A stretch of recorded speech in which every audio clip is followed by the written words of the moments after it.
We're going now on to the last topic of Chapter 4, which is 4.5, and it's graphing inequalities. You have matching of 1 to 4, and these are the words: half plane, linear inequality, test point, and vertices. And we'll be showing you that as we go on. But again, reading your textbook, looking over the lesson, and remember there's also a video associated with this lesson as part of Math Lab. And this is the additional exercises that we do to help just give you that extra practice. Here they want to know, and I forgot to write the point down, 2, -5.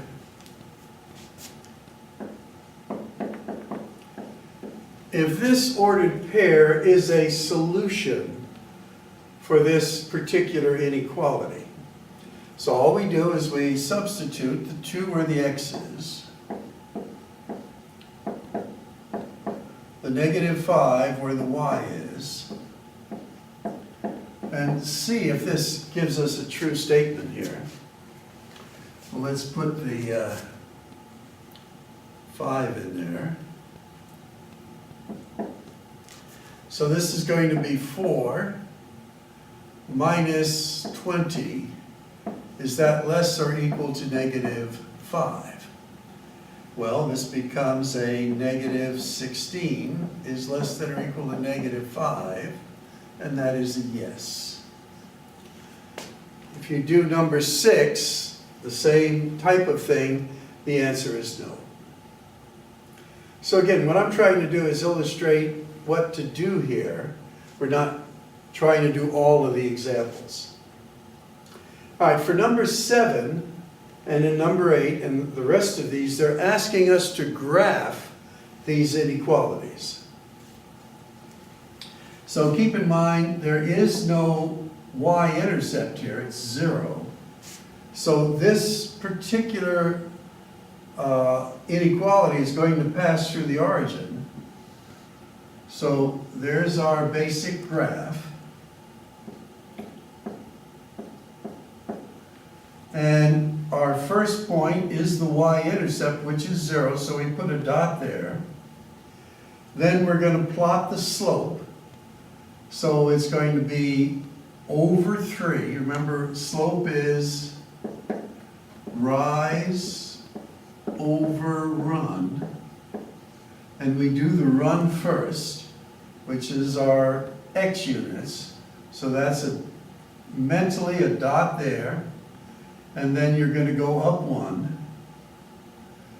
And we said that, we should go over this, that if we have the inequality signs only, when we make our graph, we use a dotted line. If we have an inequality sign that is also equal, we use a solid line.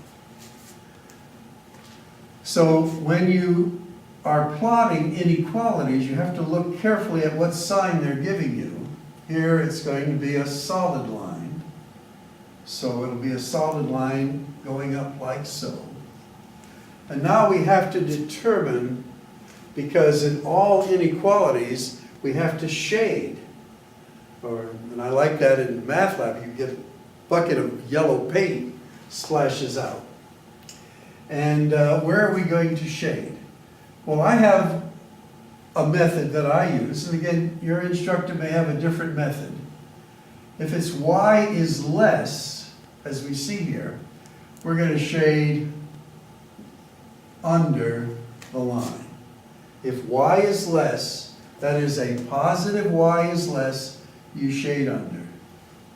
Now notice, this is going to be a positive y is greater, we're going to shade above. But let's get to this term right here, which is called a test point. And a test point is, let's say we use the test point, let's use this one right here. This is going to be 0, 3. And if we put a 0, 3 in there, that our y then becomes a 3, and 1/3 times 0 is 0. Is 3 less than or equal to 0? Think about it for a moment. Is 3 less than or equal to 0? No, that's not true. So you wouldn't shade where the statement is not true. Now, if you did a test point down here, where this was a -3, now, is a -3 less than or equal to 0? Yes, that's true. So you see, we shaded in the correct place. And our trying points on the graph to see if we've shaded in the right place are referred to as test points. All right, let's graph this one. Now our y-intercept is -2, so we go down to a -2. Now our slope is 1/1, so we go over 1, up 1, we go over another 1, up 1, and our line again is going to be a solid line, like so. And where do we shade? Well, using that technique I spoke of, y is greater, we're going to shade above. But let's do a test point. Let's say this is our test point, which is the origin, 0, 0. So if this is 0, and if this is 0, we get the statement 0 is greater or equal to -2. Is 0 greater than -2? Yes. So again, we're going to shade above. We shade where our test point is true.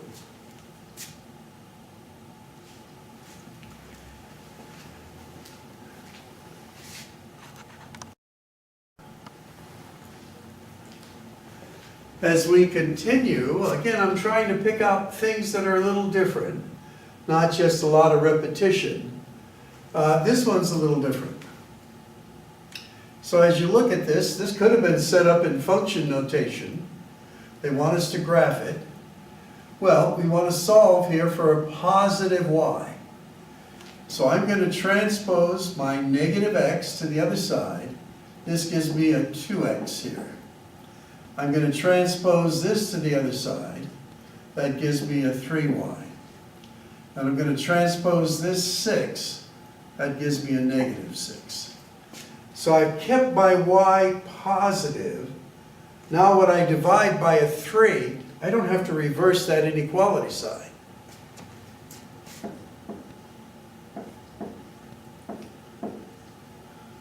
And here the 3's cancel out. Here this is going to become a -2. But I'm going to write it this way now so I can read it better. Y is greater than 2/3 x minus 2.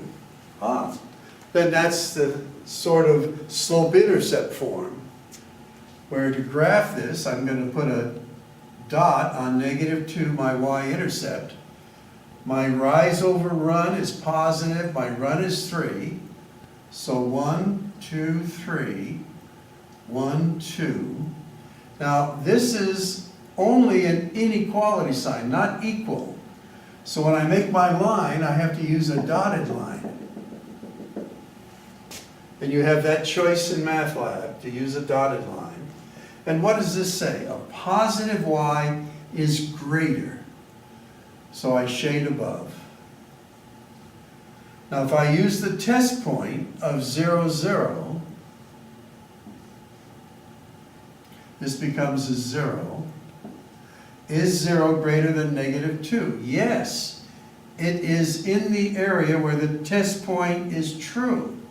Use of the origin is a very good one because it's easy to work. If it doesn't have a y-intercept though, then you can't use 0, 0. Okay, now for number 11, as we look at that, that is a compound inequality. They want us to graph it. And basically it's y equals something. Well, you recall y equals b are horizontal lines going through b, which is in this case 4, in this case a -3. So here's my 4, it's a solid line, and here's my 3, a solid line. Now what does it say about it? Of this one it says y is greater, so we're shading above, and this one we're shading below, so this ends up with a shaded part like so. Now you also have one, which is number 12. Again, I've worked these out already, and you see that's going to be vertical lines and then filling in between. We're not going to do them all, we just want to give you the flavor of them.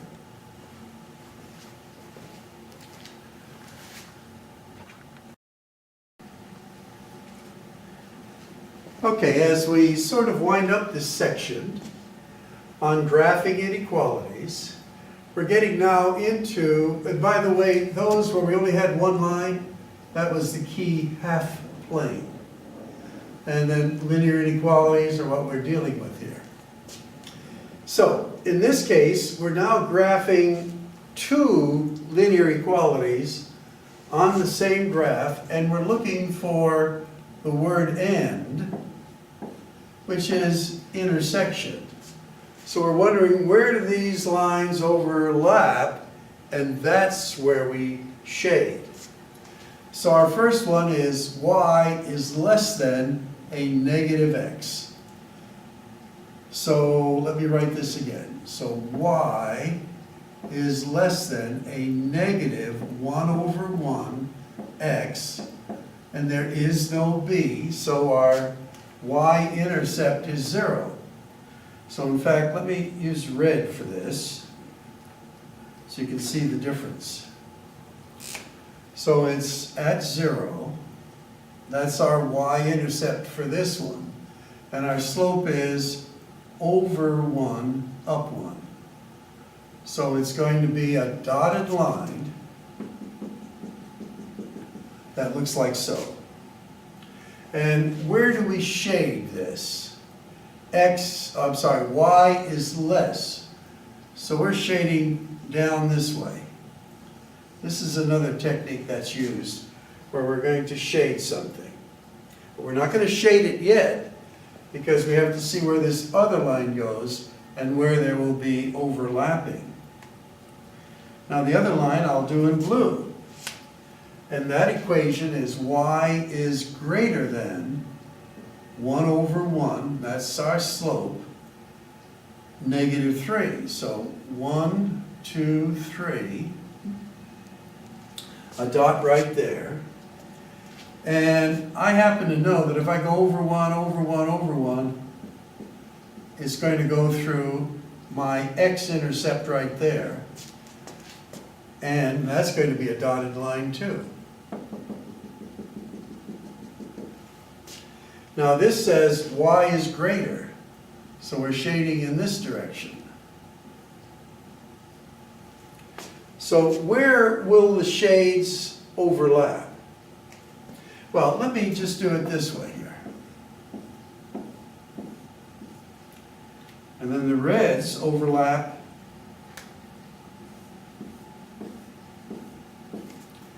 so the section where these overlap will be between this red line here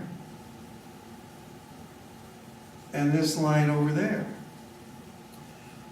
And as an intersection, which these types of graphs are, you only shade the part where they overlap. It's an intersection.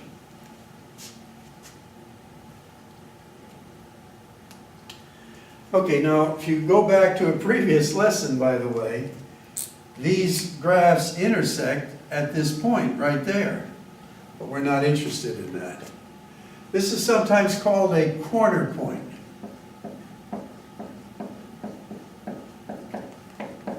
Or a vertex, a vertex in this case. It's just one, that's plural.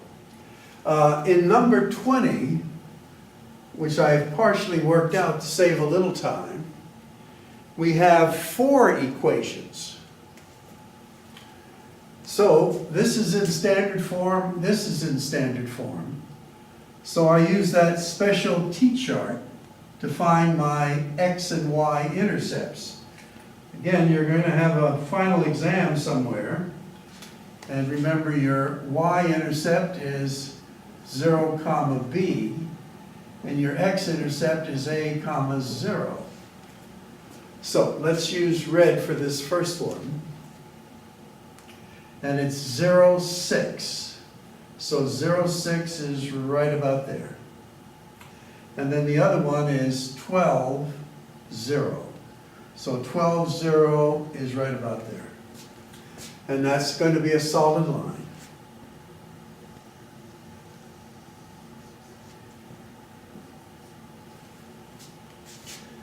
Okay, I happen to have 4 colors, so that works out good. All right, this second equation, again, I put it in a T-chart, and I've got my X and Y intercepts, and I'll use black for that one. So for 0, comma 10, that's going to be right there. 6, comma 0, which is right there. And that's also a solid line.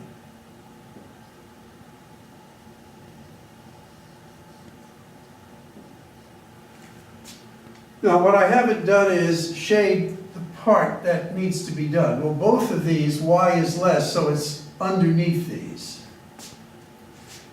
Now, I have 2 other little equations here where X is greater or equal to 0. That happens to be your Y-axis here, and I'm going to use this in green.